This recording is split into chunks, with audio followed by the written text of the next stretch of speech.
Well, how it started was my girlfriend Sheila brought home a video, a VHS tape, and said, I don't know why, I think you might find this interesting, it's about water. Well, it was about a man named Johann Gronder from Austria, who had invented this device, which is a piece of stainless steel canister. It's about this big by this tall, and the water would come into the side, it would shoot it in a loop and out the other side. Well, on this video, it was showing all the different research they had done on what happens when you run water through this device.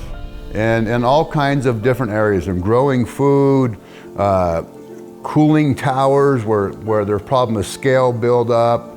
Anyways, what came of it was really phenomenal. And a lot of people would say, that can't be true. A part of me said, no, I need to look into this more. So one of the only people in America at this time, distributors of the Johann Gronder technology, these water systems, happened to live only an hour away from me. So I decided I'm gonna go buy one of these things and I'm gonna cut it in half and I wanna see what's inside. That little kid in me, tear the thing apart, see how it works. And anyway, so I went to this man, Thomas Nazareth, and Thomas, I told Thomas what I was gonna do. And Thomas said, you don't gotta do that, you don't gotta cut it in half, I'll tell you what's in there. And he shakes it, and I hear water.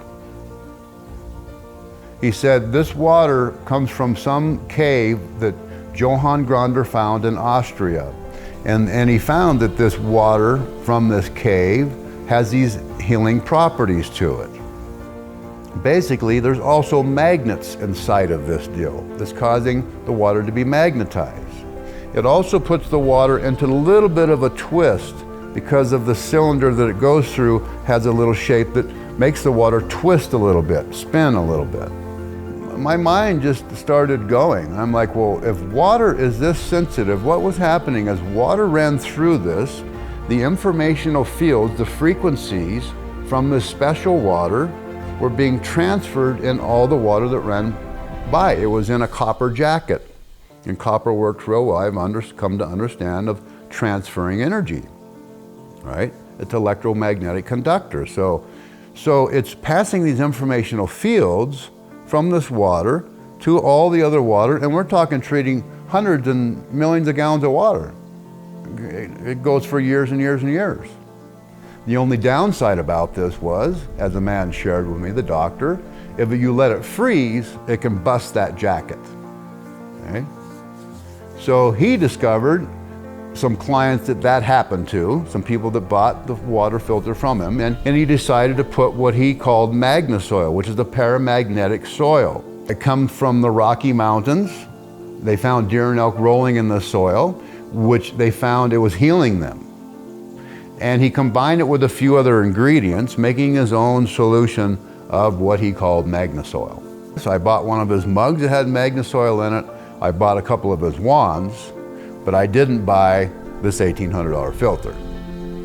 So then I go home, and like I said, I go home and I start really thinking, wow, if water is this sensitive, what if you combine a sound frequency to it? What if you put a laser or a form of a light into water?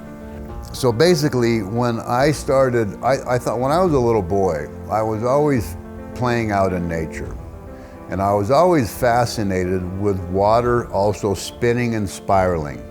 And I was, how magical it is when we even go up into a mountain spring or stream, a river that's pristine. There's just something so magical about that energy that comes off of that water and that interaction that we have with nature, with the water. And so I also would always watch as a little boy, let all the water in the bath go out until I could see that last part of the vortex, the spiraling of the vortex. So I started thinking, well, what if water's this sensitive, what if we put water into a free-flowing centripetal interwinding vortex?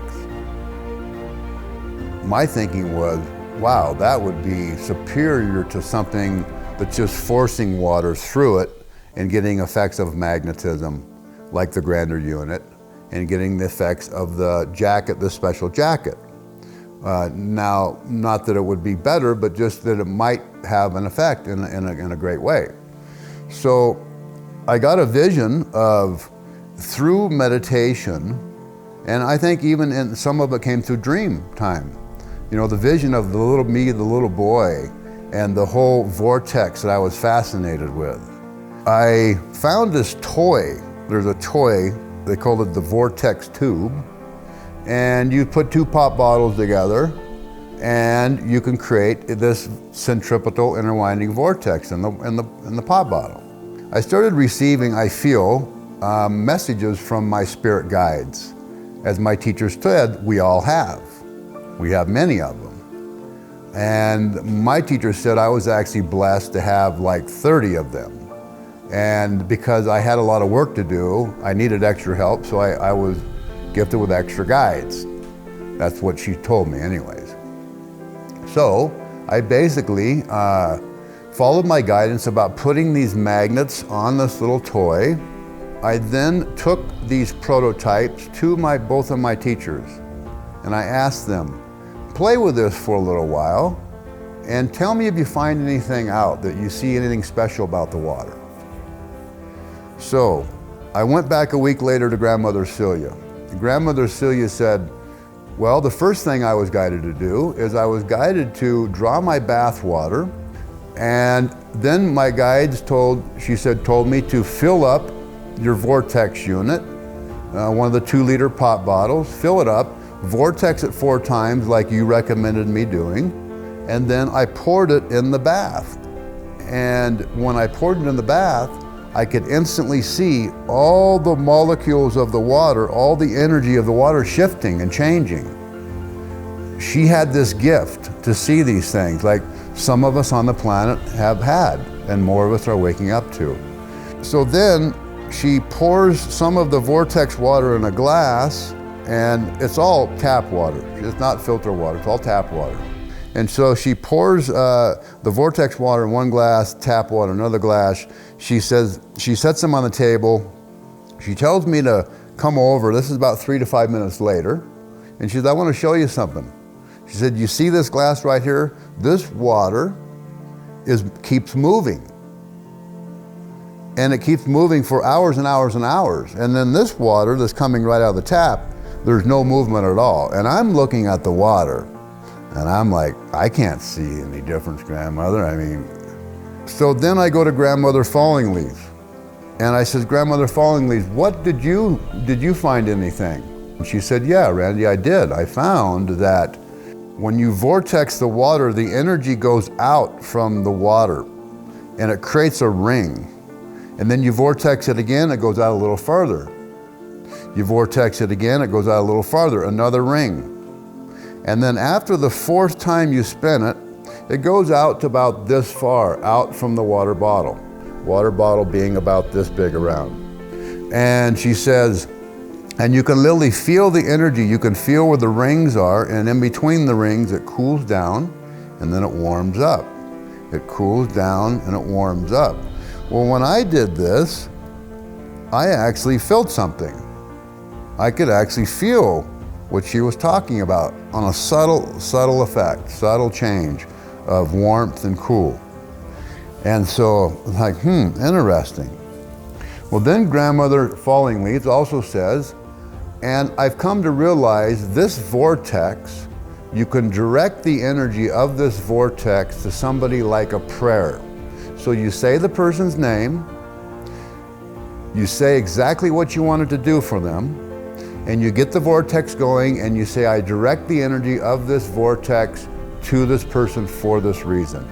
And she says it's like an amplified prayer, tremendously amplified. And you can also send this energy through the veil to the spirit world too. And so I was like, wow, that's pretty like mind-blowing to me, you know, it's like little out there, but again, no reason for her to lie to me about this. And she also was a person who was gifted to see auras in these energy fields that many of us have been gifted to see. And so anyways, I will go into it more later, but I've come to realize why she said this about directing this energy. A centripetal interwinding vortex is it's a form of radionics. It is a scalar wave. It's a scalar wave transmitter and receiver. We also know that when we vortex and magnetize water, we are pulling in, whether it be from a stream, a river, coming down the mountain, or vortexing it any way, we're pulling in these energies of the cosmos. It's literally happening, it's pulling into the water, whether it's coming down a mountain stream, that's happening. That's pulling in these subtle fields. And also in nature, we have the sounds of crickets and frogs. All these little subtle energies. Water is so receptive to everything in its environment. It's a reflector, and it absorbs and reflects, absorbs and reflects. We know from the work of Dr. Mushik John and also the work of Dr. Mashirimoto. Put a picture of a frog on top of a glass of water, and then we freeze that water and take a picture of it under an electron microscope. We literally see a picture of a frog. It can be a picture of a flower. You see a picture of a flower in that photograph. Set a knife on top of a water bowl. You're gonna see a knife in that photograph. So water is such an absorber of whatever it's around. So again, everybody who's even handled the water and that's got to a grocery store, anybody, the company behind who's making it, their energy is affecting the water. It's affected by all of these outer influences. And some of the water courses that I teach is that we store our chemicals, the majority of us, under our kitchen sink. The very worst place to store our chemicals. The water is picking up, the water pipes are coming up right there, right to your tap, and it's literally picking up the frequency of the chemicals under your sink. So we have to, do our best to think this way on the sensitivity of water and what kind of water do we want in our body, what kind of water do we want in our bodies to be like, and our bodies have the ability to structure water. It does. Our bodies have more of ability to structure water when we're young, much more so usually than when we age. And this is known as easy water or the fourth phase of water. Gerald Pollack. There's not just solid, liquid, and vapor. There's this fourth phase, which is basically a plasma, which is basically what our blood is. So if we can drink water that has this high frequency, has these high electrons, then when it goes into our body has a much easier time of actually the energy it takes to make this structured water in the body, because it's already structured, it's already high frequency. I had a woman named Maddie Nolan show up in my life years ago, and she was a seer, and she could see energy fields. Even though she was physically almost blind, she could see energy fields of anything, anywhere. And I went to her to do some other work, wasn't prepared, but I had brought some of my vortex magnetized water in a bottle with me. And I had set it on the floor, and we're about ready to do the session with Maddie.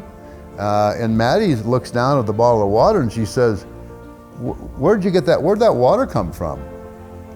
I said, oh, it's just some water that I make. She says, I see this triangular structure of energy coming out of your water bottle. And she said, would you drink a drink of it for me? So I pick it up, I drink it, and she was like, wow. Within seconds, she told me she could see the energy go into my mouth, enhance my field, and within 2 seconds, it was down to my toes. Of course, most people say, well, this is woo-woo, this is crazy, what are you talking about? But again, this woman had no reason at all to tell me this. We have just scratched the surface of understanding the true depth and power that water carries. It goes so far beyond what we can even fathom. And I'm quite deep into it, I am, but even me, I know I have a long ways to go myself. There is a lot more to this world of water. Geometry of the structure of water in our atmosphere is important. The vapor that's in the air that we're breathing too. The vapor it's almost a Pacific Ocean of water around this planet in the atmosphere. Most of us, we don't think about this, but this is the truth. So the structure and the geometry of this water, in my opinion, in my observation, which is kind of came into my field recently, is actually quite important, especially with all the pollution and contamination that's been going on the planet, and how this has effect on structuring even the water and destructuring the water and the air that we breathe and all around this planet.